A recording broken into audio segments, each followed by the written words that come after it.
Hello বন্ধুরা, সবাই কেমন আছেন?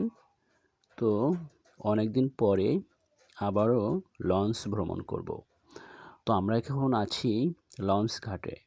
আর এটা কিন্তু আমাদের কয়রা লঞ্চ ঘাট। অনেক সুন্দর পরিবেশ, অনেক খোলামেলা জায়গা। সূর্য ডুবো ডুবো ভাব। এই মুহূর্তে আমাদের কাঙ্ক্ষিত সে লঞ্চ নীলডুমুর থেকে আসবে এখন। ঘাটে ভিড়বে।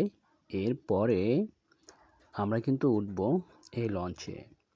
এটা ৩ তলা বিশিষ্ট লঞ্চ, অনেক বড়। আর আমাদের কয়রাঘাটে ৫:৩০টার সময় এই লঞ্চটি আসে। আর সকালে ভোরে খুলনায় যেয়ে নামিয়ে দেয়। তো এই লঞ্চে কিন্তু কেবিনের ব্যবস্থা আছে। এজন্য আমি এই লঞ্চে বেশি যাওয়া আসা করে থাকি। লঞ্চ ভ্রমণটা অনেক আনন্দদায়ক এবং অনেক অভিজ্ঞতাও হয় লঞ্চে জার্নি করলে। তো বন্ধুরা, এখন কিন্তু ঘাটে ভিড়বে।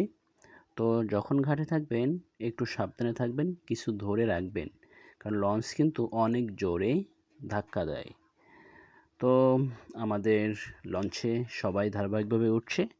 তো আমি একটু পরেই উঠব, একটু ভিড় কমলে তারপরে উঠব। তো আপনারা তাড়াহুড়া করবেন না। তো বন্ধুরা, ধীরে ধীরে উঠতে হবে লঞ্চে। তো এখানে বেশিক্ষণ থাকে না।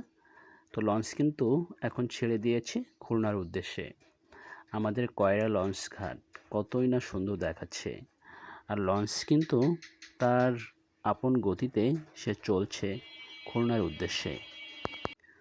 সন্ধ্যার আগ মুহূর্তে একটু উপরে আসলাম, ছাদের উপরে একটু হাঁটাহাঁটি করছি।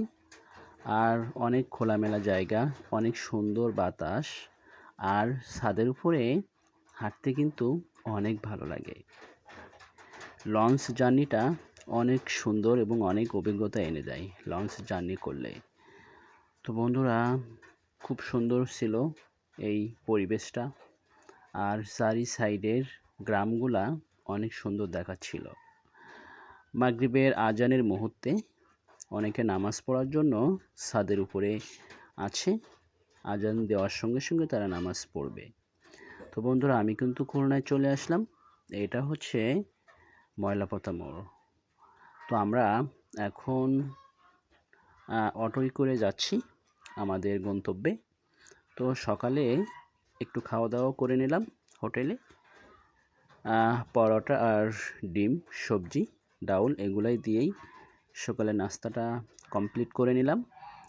তো বন্ধুরা, জার্নিটা অনেক ভালো ছিল, অনেক স্মরণীয় হয়ে থাকবে আমাদের এই লঞ্চ জার্নিটা, কয়রা টু খুলনা।